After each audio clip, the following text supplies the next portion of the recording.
It is a blessing to be here, guys. I am overjoyed. It's an honor to be with you. I remember when I was in college, you said I went to college at Steubenville, we had a priest on campus named Father Gus. Now, Father Gus was about 4.5 feet tall on a good day. He's about 85 years old, holy as could be. Everybody loved him. He'd put you in a headlock and whip you with the knots on his Franciscan cord. I mean, everybody loved the guy. And one day, he's walking to the cafeteria with a bunch of college guys. Walking toward them were a group of beautiful college women. And as they're crossing paths, Father Gus has a little smile on his face.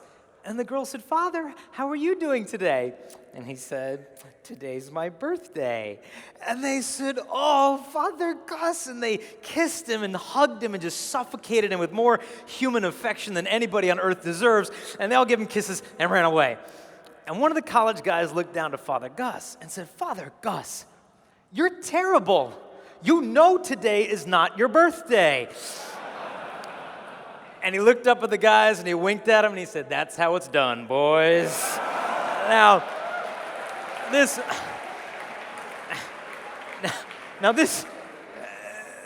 is not necessarily the approach that I'm going to advocate for you today to find affection from the fairer sex on your campuses, but I want to take a look at the question. What is moving your heart? What is it you seek in relationships? Now, I'll give you a snapshot on me. I mean, growing up, getting ready to go into college, I was a junior in high school, and we had to get confirmed. Now, for confirmation, the teacher told us, if you want to get confirmed, you got to do service work. And you can either go down to work with the poor in Mexico, or you can stay here in town. Now, I didn't care, but there happened to be a very beautiful girl in our confirmation class who I was quite smitten with. And so they said, "Raise your hands if you want to go to Mexico, and we'll put your name on the list." So I kind of look over, her hand goes up, my hand goes up. The Holy Spirit's calling me to Mexico too. And, so I went to Mexico, ended up taking her to homecoming, and she married a friend of mine. And that's okay. But I was always after the beauty. I mean, for goodness sake, for my confirmation sponsor, no kidding, I actually picked an NFL cheerleader for my confirmation sponsor. She went to our church, and I figured, she's a good person. She's joyful when touchdowns are scored. I mean, that's good for me. And so this is my confirmation sponsor. And, I was kind of living a double life, but I figured, man, look, I'm a good person. I'm somewhere between Mother Teresa and Osama bin Laden, somewhere kind of in that narrow gap there. I'm doing pretty good. But looking back, it was almost as if I was using God to get the attention of the women. And now that I look back, I realize that God was actually doing the opposite, to use the beauty of the women to get my attention, asking me, what is it really that you seek? What is it that moves you? Beauty? Is that what you seek? Good, because I have created you for beauty. Your desires for beauty, your desire to be united to beauty, does not to be extinguished. It's meant to be set ablaze.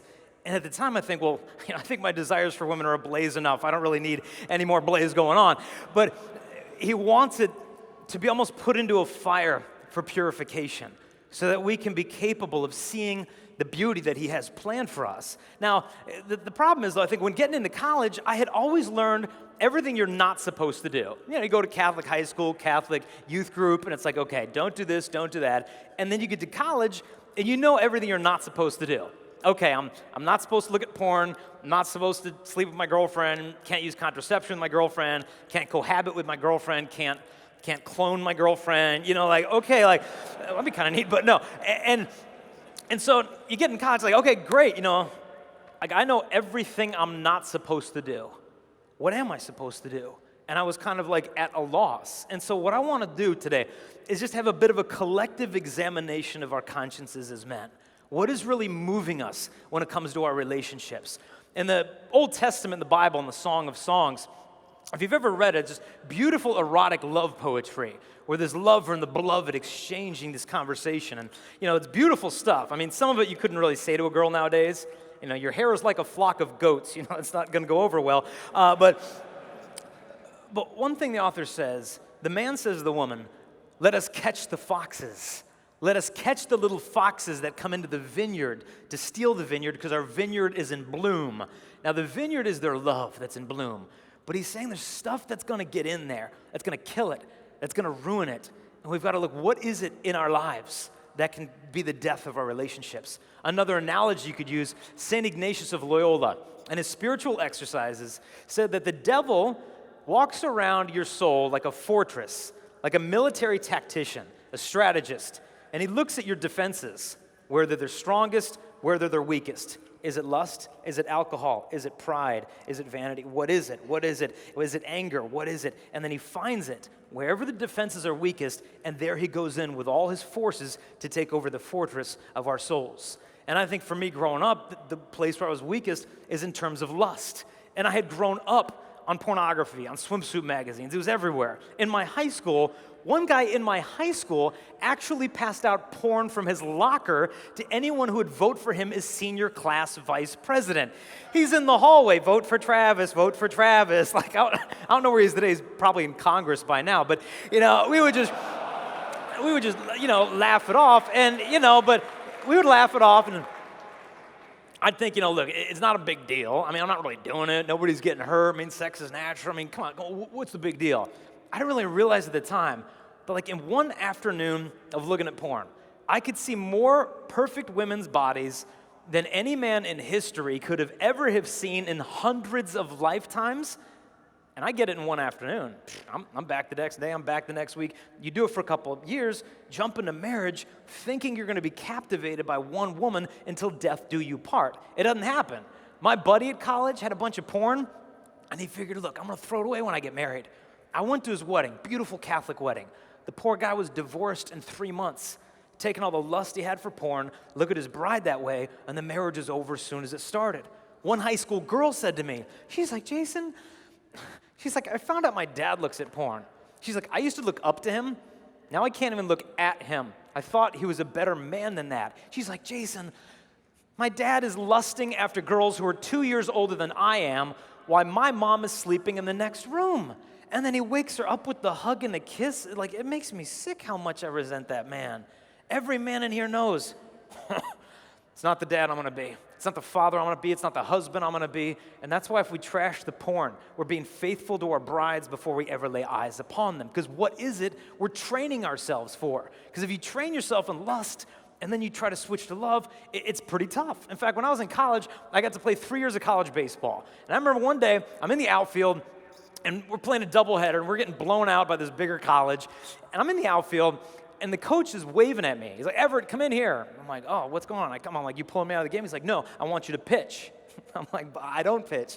And he's like, yeah, but I've seen you throw batting practice. You can get us through. Just get up there. So I'm like, oh, this will be fun. I don't know how to pitch. So I get up there. I'm standing on the mound, NCAA college baseball game, and like I have nothing to throw. Like I don't have a fork ball, a knuckleball, a curveball. Like I have a baseball, okay? That's all I have. And in the absence of any authentic skill, I decide to play mental games with the batter. So I get up on the mound, and our catcher, Kurt, squats down, boom, he drops the sign. 1, fastball. If you ever watch baseball, catcher gives the sign, pitcher says yes if he wants to throw that pitch, no if he wants a different pitch to throw. So, Kurt squats down, 1. I'm like, no. He's like, 2. I'm like, no.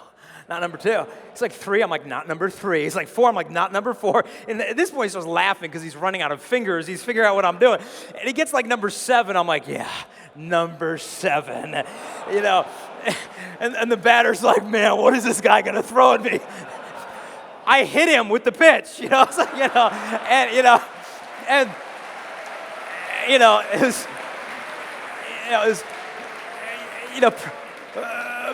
perhaps funnier for me than it was for him, to hit by my 55-mile-an-hour fastball. But the fact was, like, all my life, trained to do this. You train to the outfield, do this. And then the day comes a pitch, like, dude, what on earth am I doing? And the same transition happens with human love, where we ingrain ourselves in this habit of lust, and then the woman comes into our life, and it's like, man, I can't even keep myself pure. How am I supposed to keep you pure with me? And so what is the solution? People say, well, if you have a tempting desire and you see an attractive woman, bounce your eyes. You see her? Okay, bounce your eyes, bounce your eye. Yeah, the problem with this is that look at women the way they dress today. This will lead to like a neck injury. It's like bounce, bounce, bounce. Like, I mean, there's nowhere you can't look. They don't make it easy. And there's wisdom in it, custody of the eyes, but we got to go deeper. Some people say, we got to get rid of those desires. We got to kill those desires. Last place I spoke at Seek, it was 2 years ago in Orlando, Florida. A couple guys come up to me, and these guys come up, they might even be here today, great guys, and they were serving on NET, National Evangelization Team, and they said, Jason, dude, here's the deal. Look, we're on NET, us 4 guys, and we're with this other crew, like 4 girls or whatever, and he's like, here's the issue, man. Girls we're with, man, dude, they're beautiful, they're intelligent, they're holy, they're virtuous, they're funny, and Jason, like, all of us are, like, sexually attracted to them. And I said, okay, let me get this right. You spend the majority of the year enclosed in a small van with 4 beautiful college women, and you're finding yourselves sexually attracted to them. And he said, yes. I said, man, you got to go to counseling for that or something. Like, I don't know, like maybe there's an inpatient psychiatric ward or something. And, and they sense the sarcasm. You're supposed to have the desire. A lot of Christian guys give up on chastity because we think sexual desire is lust. Because we don't understand the difference, we think every desire we have, we're constantly failing God, instead of realizing that our desires are supposed to remind us of the ultimate fulfillment that awaits us in heaven. And so what are we supposed to do? I mean, kill our desires? It's not possible. It's not healthy. We're supposed to perfect the sexual desire. In fact, there's a saint in the church, Saint Vitalis of Gaza, lived in Africa, work all day under the hot sun, take all the money he earned, every night bring it to a different prostitute. So she would spend the whole night with him and no other man. But instead of using the girls, he brought them the gospel, prayed with them, prayed for them, told them they could start over, converted a great number of prostitutes, became holy wives and mothers. One morning, he's walking into out of a house of prostitution, the brothel. A man recognized him as a Christian, was so sick of Christian hypocrites, hit the guy in the head and killed him. And the prostitutes came out and said, well, you don't understand what he had done.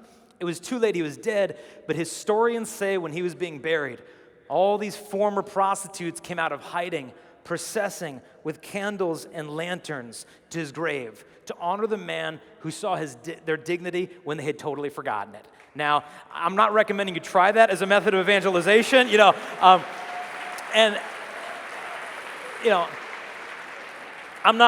like I said, I'm not recommending you try it as a method of evangelization. Don't go into your, focused Bible study. Hey, can we raise some money, get a prostitute for the Bible study group? Service hours. Okay, bad idea. But the point is the redemption of the human heart is possible. And what's at stake is our entire vocations. And how are we to properly love a woman? Well, when I was writing this book on John Paul II, I came across this amazing conversation John Paul had with a bishop from Indiana. And when they're in this conversation, the bishop said to the Holy Father, Holy Father, when you spoke to us, you challenged us to make the gospel attractive, despite the fact that it is very demanding. It's a sign of contradiction, especially with the sexual morality part. How are we supposed to make this attractive?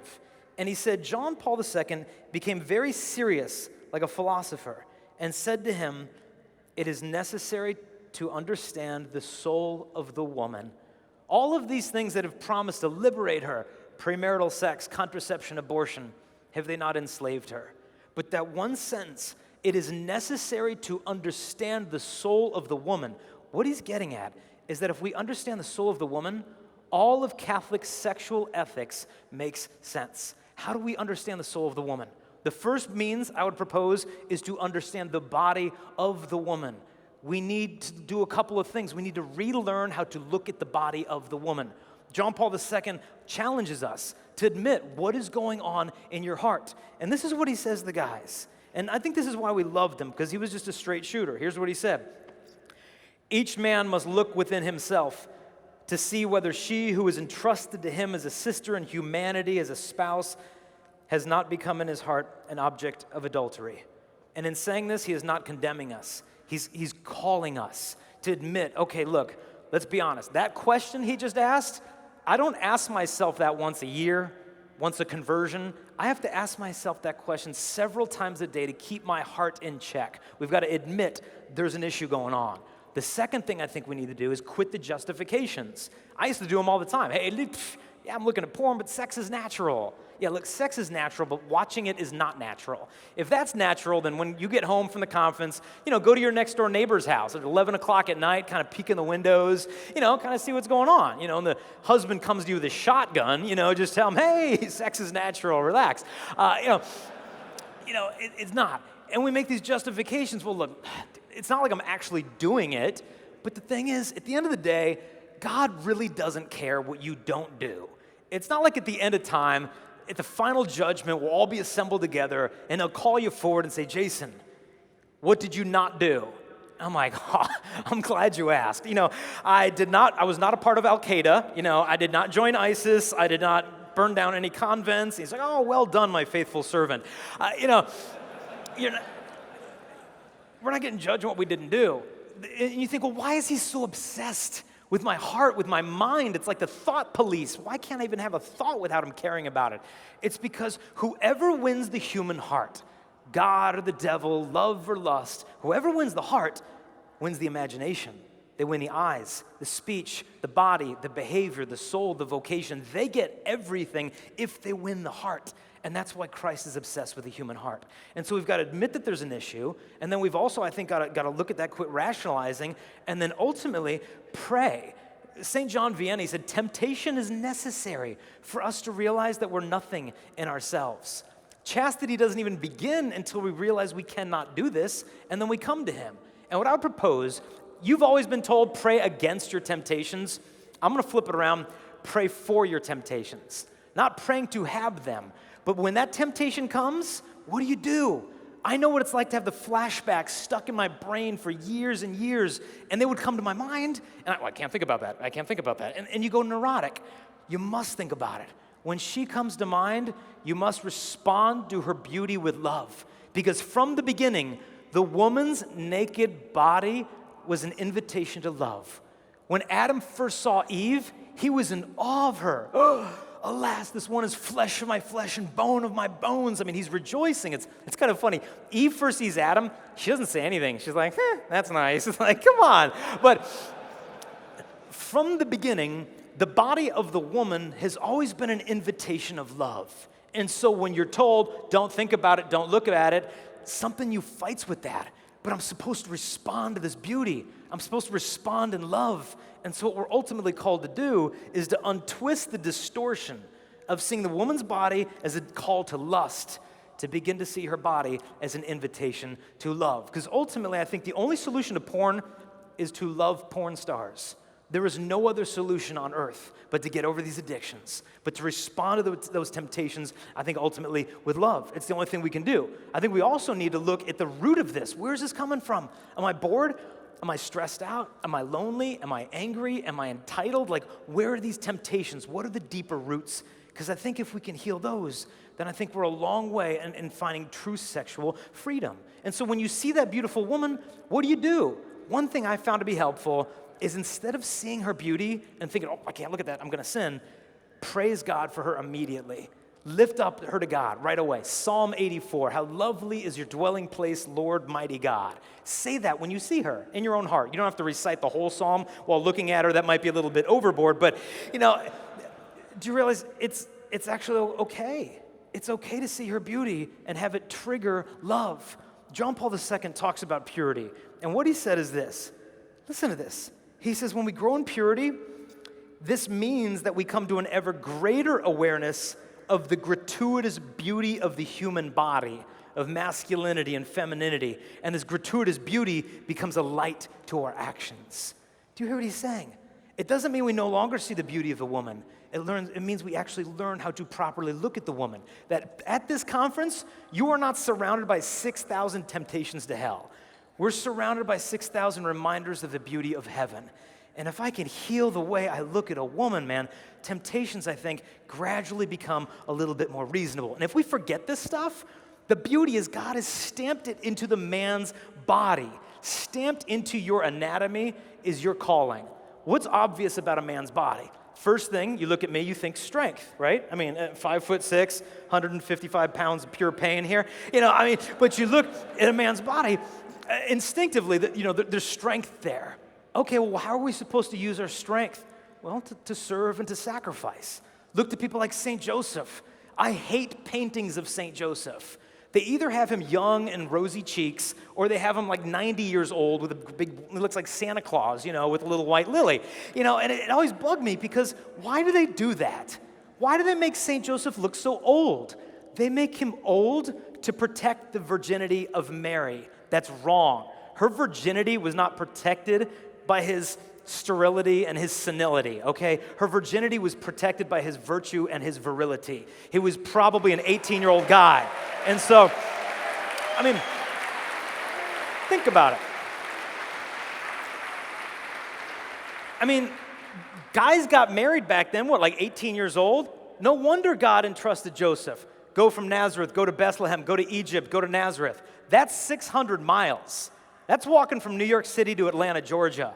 Yeah, 18, 21-year-old guy, he can handle that hike, taking care of a young virgin and child. And this is why the church honors him. St. Joseph, you are the terror of demons. You are the guardian of virgins. I mean, so turn to him. So we got St. Joseph. The example, obviously, to use your strength, perfect example is Christ. And I think Jesus looks down into every man's heart from a crucifix, and he looks at you and he says, this is how I got my bride to heaven. How else do you think that you're going to get yours there? He's calling us to come and die. We have this desire to conquer and to succeed, but am I conquering women for the sake of myself? Because I'm afraid to conquer myself for the sake of women? We've got to learn how to conquer. We've also got to learn how to die. I remember a guy came up to me after the talk once. He said, look, I'm sleeping with my girlfriend, and he's like, but I love her. He's like, I love her so much, I would die for her. I'm like, you die for her? He's like, oh yeah. If someone put a gun to her head, I would tell that guy, shoot me instead. I'm like, no way, man. You take a bullet for your girlfriend. He said, absolutely. I said, if you would die for her, then do it. He said, what do you mean? I said, look, nobody's going to be shooting your girlfriend unless she's involved in organized crime or some Mexican drug cartel, in which case you need to make better dating decisions. But, nobody's shooting your girlfriend. You don't have to protect her from the mafia. You have to protect her from yourself. You've got to protect her from that lust. You've got to die to yourself. And I think if we can do this, if we can learn to die to ourselves for our beloved, we're training ourselves how to be authentic men. So stamped into your body, strength. It's also obviously in a man's body, you are the initiator of life-giving love. It's stamped in your body. But because of original sin, we don't initiate lust. We initiate nothing because I don't want to be rejected. Or we're just initiating lust with a girl instead. But we're called to initiate love. The best homily I've ever heard in my life, freshman year on my college campus. Priest got up at the AMBO, 2,000 college students, and he asked the girls, how many of you girls were asked out on a date this week by one of the men on this campus? Very few girls put their hands up. And that priest spent the rest of the homily drilling into the guys for failing to initiate relationships. You should have seen the girls. They were like, hallelujah, Father, preach on, But the girls were in love with him after that talk. But you know what? We were in love with him more because he just called a spade a spade. He called us out and he called us on it. Look, you got to initiate love. One priest, he said this. He said, a man should act decisively. Don't be an indecisive wimp hoping for an apparition. Trust in God and pop the question. And you'll see this even in mainstream media. There's a Dos Equis beer commercial. Remember the Dos Equis guy, the most interesting man in the world who once shook his own hand to see what all the fuss was about. You know that guy. And so he's the stay thirsty, my friends. That guy. And so he's always sitting in like these restaurants. These beautiful 20-something-year-old girls are like young enough to be his granddaughters. It's kind of creepy, but in this one, and I know not all of you are old enough to drink, so I don't want to contribute to the delinquency of minors, but it's a really good beer commercial. And in it, he looks at the camera and he says to the guys, he says, it doesn't take two people to talk to one woman. I like it. Go, initiate. I gave this talk just last spring at Michigan State and University of Wisconsin, and after one of those talks, this guy came up to me, and he's all excited. He's like, huh? I'm like, what's going on? He's like, do you have gum? I'm like, yeah, I've got some gum, So I give him a piece of gum. He's like, I'm going to ask a girl out right now. I'm like, giddy up, there you go. And now, as good as that is, there needs to be a level of discernment as well, the basic formula is like, look, discern if you should be in a relationship with her, pursue her with sincerity, and commit to her with clarity. Now, this is not a robotic formula. You don't just go up to a girl, I have discerned I should pursue you. It's like, oh, Catholic stalker, that's freaking me out. But there's there's some wisdom in this, that we're meant to initiate. We're meant to initiate dates. Will you go out with me face to face? Not Facebook to Facebook, not through a text message, face to face. And the reason historically guys get dumped with the responsibility of asking her is so that the burden of rejection is taken off of her and properly placed upon us. So she is free from the fear of rejection, because we will say, don't worry about that. I'm going to take that on for you. If you reject me, that's fine. I can live with that. And so at the end, because face it, man, if she's not worth the risk of rejection, then you obviously don't desire her enough. And so we've got to face that risk. And when you plan the date, actually plan it. What do you want to do? I don't know. What do you want to do? I don't know. You want to play Call of Duty at my dorm with me? Plan the date. And when you get to the restaurant, pick her seat for her. Not because I'm a man, I'll tell you where to sit. But if it's a beautiful view, give her the beautiful view. If there's no beautiful view, the man should take the seat facing the wall, so she knows during dinner your attention is on her and not on the cute little hostess or on ESPN, and it makes her feel honored. You tell this to guys, they're like, oh, that's good, yeah. Because, look, we just want specifics. And in fact, in the Bible, when it says, a man shall leave his father and his mother, cleave to his wife, and the two shall become one flesh. I heard a biblical scholar say that the word cleave does not mean to cling, it means to hotly pursue.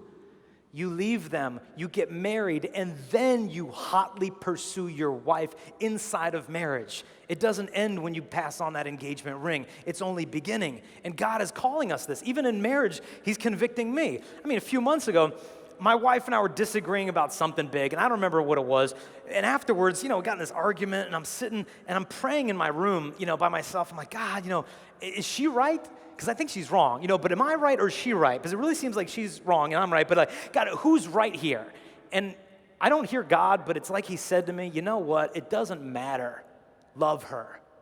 Which was a really disappointing answer, because I wanted to know if I was right or not. But I'm like, okay, I'll love her, but am I right? And so He's calling us to continue to pursue, to initiate life.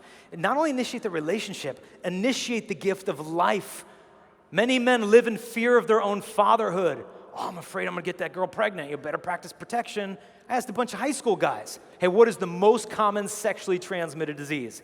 And one guy's like, ooh, I know, pregnancy. I'm like, no. I'm like, kids are not bacteria, okay? Fatherhood is like the greatest joy you can know. I love being a dad. And the best part of being a dad is when your wife leaves and you got the kids to yourself. Because if your wife is gone, technically there's no adult supervision. And so we're, it's awesome. And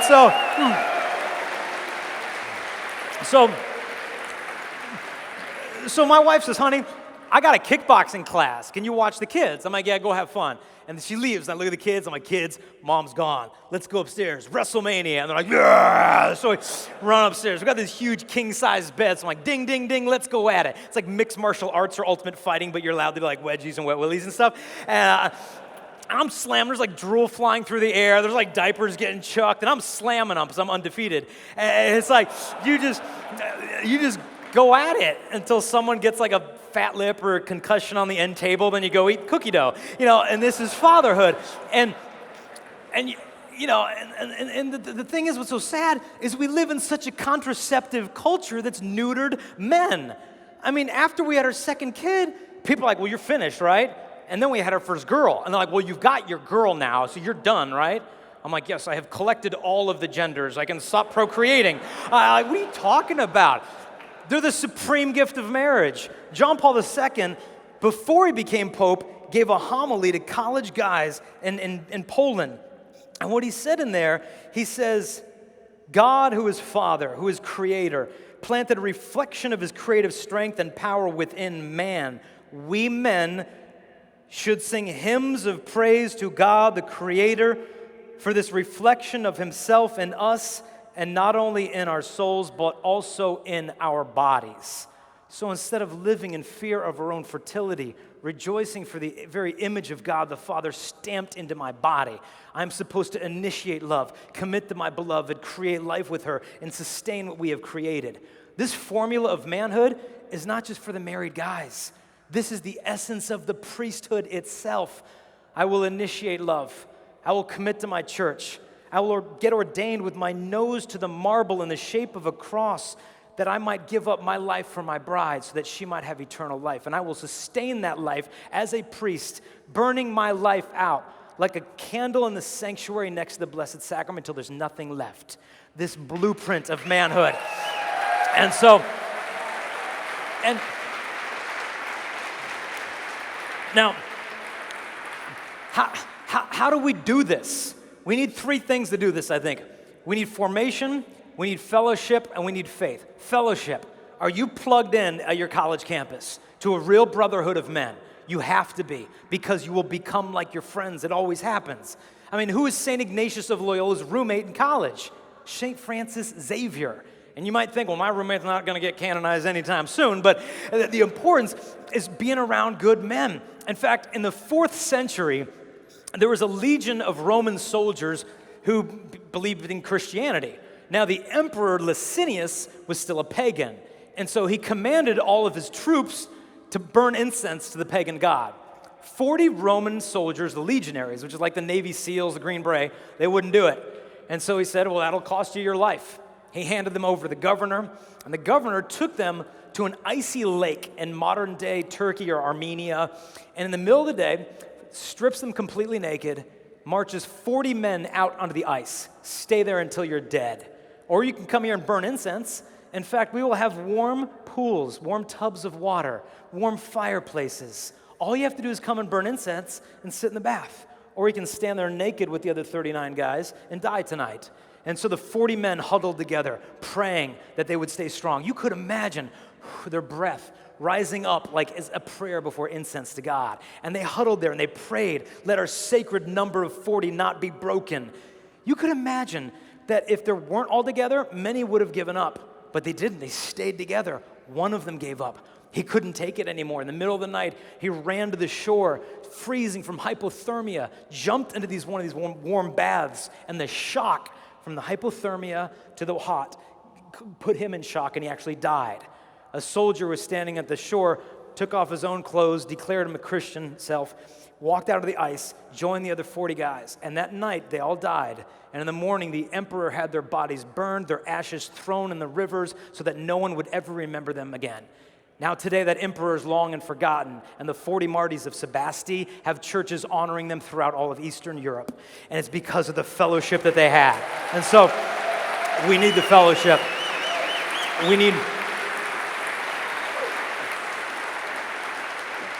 We also need solid formation. What are we feeding ourselves? What am I feeding my mind? I know I cause most of my own temptations. And so if I can fill my brain with good things, there's less room for the bad. There's resources that are in the store. 2 I want to point out. Sarah Swafford, the girl at the girls' session, just came out with a book about a week ago called Emotional Virtue. I've already read this thing, and this is one of the most eye-opening experiences for me in understanding just women, dating. It's an incredible book, and I really recommend it for the guys as well. And then the one I did, St. John Paul the Great, because to be a man, you've got to be in the presence of a real man. And this guy is my hero. And so we've brought the resources that are available for you in the stores. But more important than the fellowship of the formation is your faith. Go to the sacrament of reconciliation while you're here, and go often. Don't just go to confession, but have a great confession, and stay often. At least once a month, go to confession. Also, the Mass. If you're going to Mass on and off, I'm going to challenge you, make sure you're there every Sunday. If you're already going every Sunday, I'm going to encourage you to start going to daily Mass. Maybe just once or twice during the week, an extra Mass. And if you're already doing that, try to go every day of the week. And you might think, how am I going to have the time for that? It's amazing how much more time we have when we give it to God. And if you understood who was in your presence, John Paul II, when I was reading this book, came to Baltimore years ago. Before he showed up, the church sends out a bunch of people to get ready for his visit. The guy in charge is a priest named Father Roberto Tucci, and he shows up, and he walks through the bishop's residence, and he says to the priest there, Father Michael White, he says, all these doors down the hallway, one of them opens up to your chapel. So when the Pope comes, make sure the door's closed. We can't let him know the Eucharist is here. Father Michael's like, why are you hiding the Eucharist from the Pope? And he said, look, we reroute his Pope Mobile away from Catholic churches because anytime he passes the Blessed Sacrament, he insists on getting out, making a visit, he gets lost in prayer, and the whole schedule is ruined for an hour. And so we just keep him away. It resolves the problem. So John Paul shows up a few weeks later. This hallway, door, they all look identical. John Paul II is walking down the hallway, and he passes the door, and then he stops. He looks over the door, then he looks at Father Tucci and shook his head and wagged his finger at him, turned around and went right in. And,